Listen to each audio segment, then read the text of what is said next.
Good afternoon, Frederick. Welcome back to the Blaine Young Show on 930 WFMD, talking with Democrat candidate Andrew Kotkin for the Board of Aldermen. Primary election day in the city of Frederick's tomorrow. Andrew, you're a big supporter of the police department.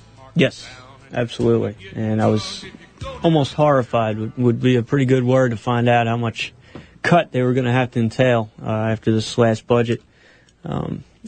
Unavoidable, maybe, but I would have liked to have seen a little more in-depth review as to where some other money might have been able to be found. Are there any things that you think the police department should be doing, maybe that they're not doing, or any tools that you want to give them that they may not have because of budgetary constraints? Well, right now they're doing just about everything they can. Chief Dine does an incredible job, and has been, and he will continue to do so as well. One of the things I'd like to bring up would be maybe the implementation of a different shift, something I like to call the bar shift. Get a larger amount of patrols out and about where our restaurants and bars are, try to prevent the altercations, if you will, the incidents that occur after these bars and restaurants close at night. Living downtown, I'm well aware of the problems that can happen in terms of theft, property damage, fights, drug use, public urination. The list can go on. Frankly, stuff that people shouldn't necessarily have to deal with. So that would be one thing I'd like to see at least looked at.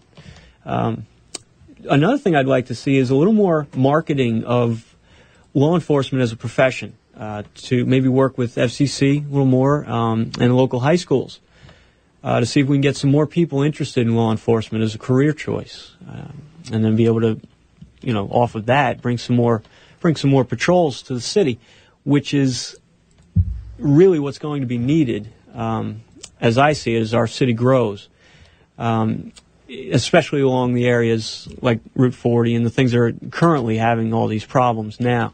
I'd like to see more patrols, and on the streets, on foot patrols, segways, bikes, that kind of thing.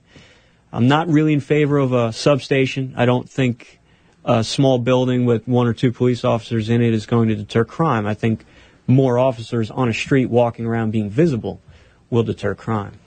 You're also a proponent of infill and redevelopment, and of course, some of the police issues that you talked about. The residents of Route 40 care about, but also, they constantly talk about making the Golden Mile golden again with doing some infill and redevelopment. This sort of ties into the exploration of land value tax as well. What that does is change the way a developer sees a piece of property, changes the way they look to develop it now. Instead of putting a sprawling, huge building, which takes up lots of land and even more parking space, it requires them to rethink how they're using each acre that they're buying or that they're owning. Maybe going up with more multi-use complexes, retail or commercial on the first floor, office, professional office on the second, maybe apartments on the third. Who knows? But more of that, I think, needs to be looked at. And I think the infill and redevelopment is very important to us now, especially with these annexations that have been going on. We shouldn't, I don't believe, had gone through with this vote, first of all, at this juncture. Should have waited after the election. But what's done is done. If we continue to concentrate, however, on the existing infrastructure, we're going to gain in revenue, which will allow us to better develop those annexations later.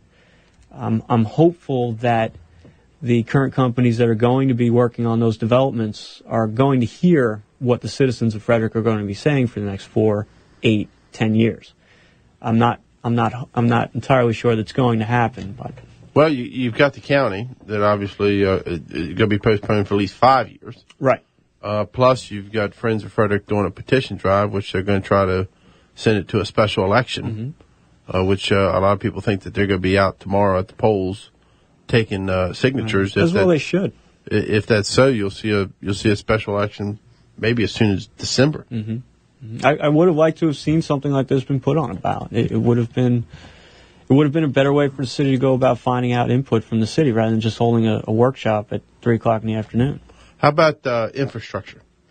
With our roadways, transportation, are you pretty satisfied with the direction the city's moving in with the infrastructure in terms of the roads? what we've got existing was working for us 10 years ago. The more people that come to live, the less they're working.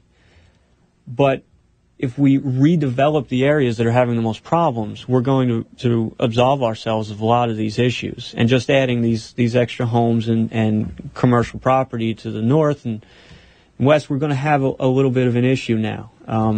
The county needs to be, if these things are going to happen, the county needs to be more involved financially, I believe. There's a lot that's going to have to be worked out, which can't be done now. And we could spend another, all day here talking about that as well. But in terms of the infrastructure we have existing, East Street is a new corridor for us and can be potentially extremely profitable for us revenue-wise for the city, which in turn is going to help us continue a quality of life we all enjoy now. There are a lot of areas in the city that need to be looked at before we ever start looking at this unused land. What about obviously the city's been bumping heads with the county, multiple issues. Tax equity is a big one because it pulled some funds from the city's budget. Do you got any thoughts on tax equity? Again, it goes back to that discussion on an exploration of land value tax for our city. That would change the entire tax structure of our city and would prevent a lot of that equity problem happening.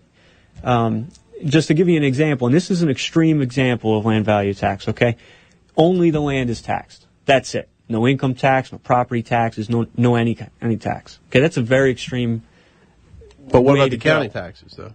Well, what we would do then is provide all of the services. We would be able to have the revenue to provide all of the services the county is currently providing for us. Do you take over the school system and everything? We potentially could.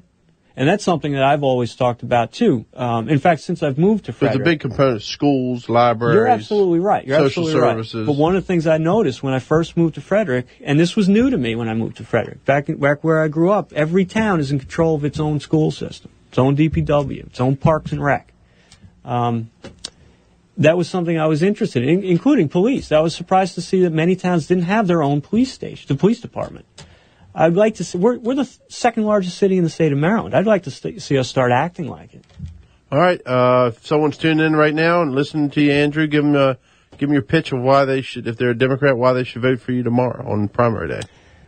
Well, I bring a skill set to the table, not entirely unlike the other candidates, but I have a career based in construction and in project management and scheduling. I've got a lot of experience dealing with other people's money. And I'd like to be able to treat every resident of Frederick as my own client as well. I can bring those skills here. The other point is that I'm not looking at 4 or 8 years down the road. I have a vision of Frederick becoming, as I stated earlier, an economic and political power in this state. We ought to be considered that. Now, we're not, and I'd like to see us become that. What I like to say, a third point on the triangle between Frederick and Baltimore and Washington. And you can throw Annapolis in there anytime you want. But that's where I see Frederick 20 years from now. I'd like to start things now, though, to get us there sooner. All right, Andrew Kotkin, thank you for coming in and talking to us. Thank you, Blaine. Democrat candidate for Board of Aldermen. We'll take a quick break. Then